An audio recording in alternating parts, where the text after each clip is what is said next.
In the desolate land of Debrasia, where the sun scarcely penetrated the thick, pallid clouds, a chilling dread had settled like a permanent fog.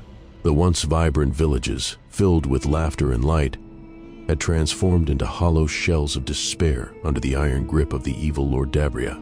His name whispered through the cracked lips and quivering hearts of the people like a cursed chant. With each weekend of his reign, his malevolent influence spread, orchestrating a symphony of fear that echoed through the streets.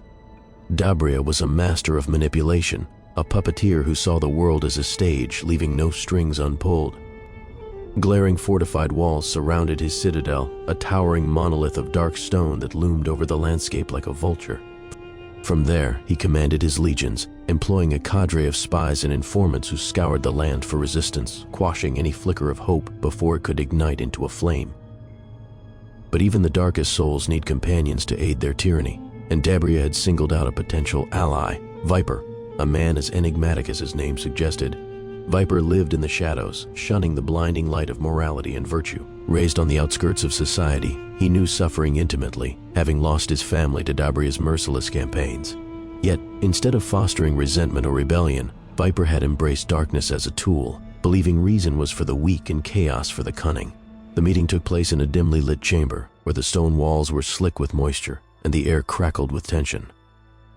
Viper entered, his emerald eyes scanning the room, and the low flicker of torches danced in rhythmic patterns across his taut features. Dabria, draped in his customary black robes that flowed like smoke, regarded him with a calculating gaze.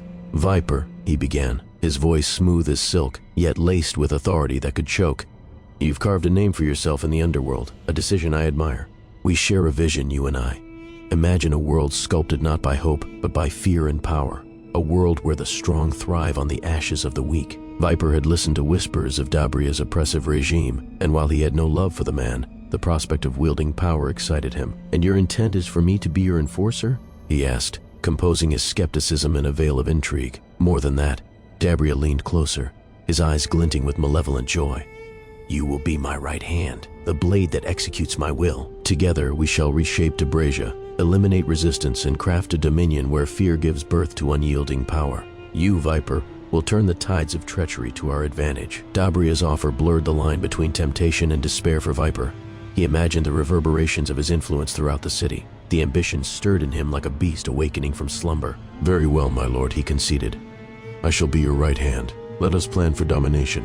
This world will bow down to us." With the weight of Dabria's proposition hanging heavily in the air, Viper pondered.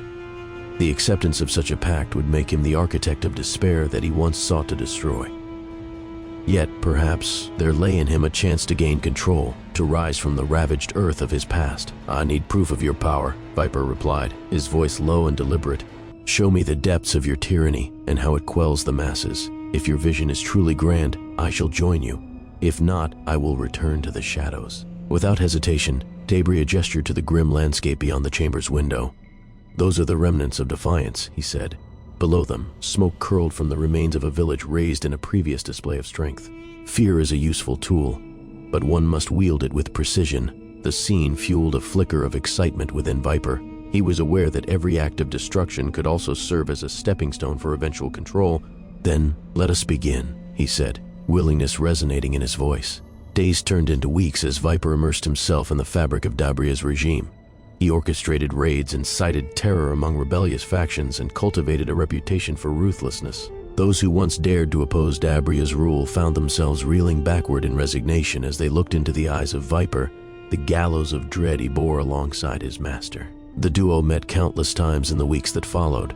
Dabria and Viper forged a bond spiraling into a dark and thrilling partnership. They sketched elaborate blueprints, annotating maps of their intended dominion. Together, they wielded deception as their greatest weapon, infiltrating both the corridors of power and the broken hearts of the populace.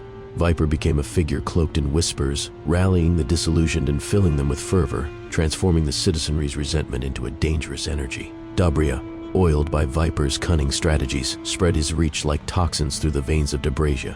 The cries of rebellion resonated alongside Viper's movements, and soon the wheels of change began to churn, their ambitions intertwined like a sinister dance.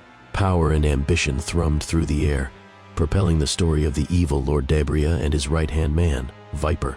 Their tale was one of rivalry and unity, a twisted bond fraught with tension, ambitions, and the haunting question, at what cost would their world be defined?